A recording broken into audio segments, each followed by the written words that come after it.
everyone. Welcome back to Calculus 1. And this time we are going to study section 4.2, linear approximation and differentials. And before we start, well, as we did many times, I just feel it is a really good idea to review so far what we have learned. So mostly what we have learned, it's all about derivative rules. And also I want to say, hopefully you know the most important rule about derivatives, or really maybe the most difficult one of derivative rules. It is a chain rule. This is in general the chain rule.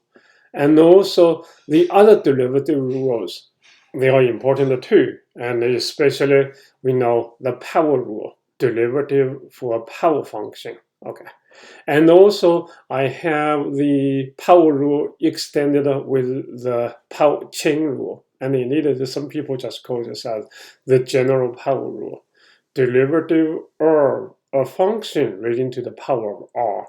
It is r times f prime, the derivative of the base, and the same kind of exponential function, but the power it is decreased by 1, the general power rule.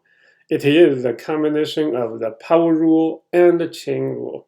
And indeed, on this page, I try to list all the basic rules, and each it is extended with the chain rule.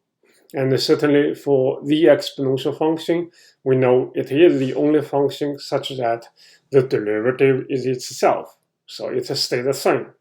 And combined with the chain rule, we can handle situation e to the power of any function. And then the derivative would be f prime times the same exponential term. And also take a look another kind of exponential function. Okay, it's just true in class mostly we ask questions about the exponential function, but practically you need to know we do have exponential functions other than base e, other than the the exponential function like 2 to the x, 3 to the x, but we do have the derivative rule for them too. It is a logarithm of the base, natural logarithm of b times b to the x. Very similar thing, right? E to the x and the b to the x. For b to the x, we have the actual logarithm there, okay? And then this time, it's because for reviewing, we are having the logarithmic functions together. Exponentials and the logarithm, they do come together. Surprisingly, the derivative of log n of x, natural log n of x, it has nothing to do with exponential or logarithm anymore. It's just 1 over x. And then accordingly, combined with the chain rule, derivative log n of a function, it is f prime over f. And also, we do have the logarithm with other bases. And really similar fashion, okay. And also we do have a derivative trigonometric functions, sine, cosine, and the tangent. And do give a try to see if you can remember those three. Tangent, derivative tangent, it is secant squared. Then combined with the chain rule, tangent of function, tangent still turn into secant squared. And don't forget the chain rule part times f prime. And for the inverse function part, inverse trigonometric function part, I still want you to remember 3 rules: sine inverse, cosine inverse, tangent inverse. Especially, I'm going to ask if you need to take calculus 2 or 3 or go further, you want to pay attention to this third formula. For now, in calculus 1, we don't use this a lot. But anyway, in calculus 2, calculus 3, and other classes, we do need this formula a lot. Derivative of tangent inverse, and then derivative tangent inverse of a function, okay, in general. So I really believe these are the rules so far we learned. And in order to understand the two topics in this section, 4.2, linear approximation and differentials, I really say you really only need to know those derivative You must need to know. You must know those derivative rules combined with chain rule very well.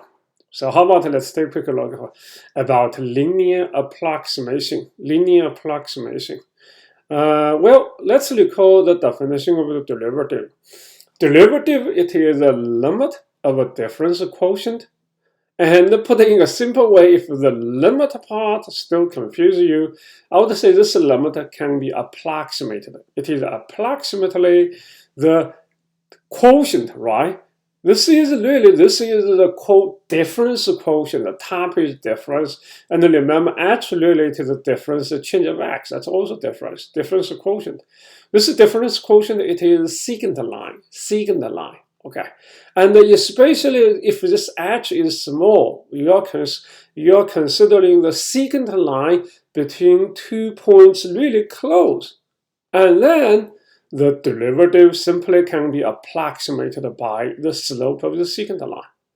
And then if we solve for f of x plus h right here, and we get the so-called linear approximation formula.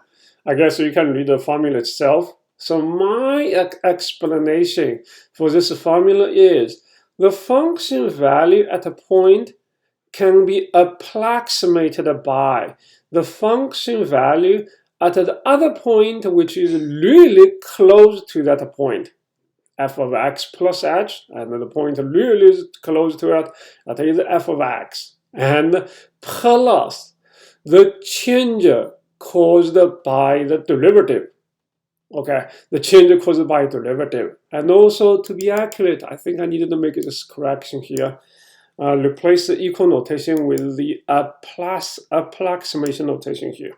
Should be approximate equal to. So this is linear approximation formula, okay? And let's take a look how this formula makes sense. The next example, it is directly from the textbook. It is to give a consider linear approximation of square root of x. And specifically, what we want to consider here is square root of 9.1.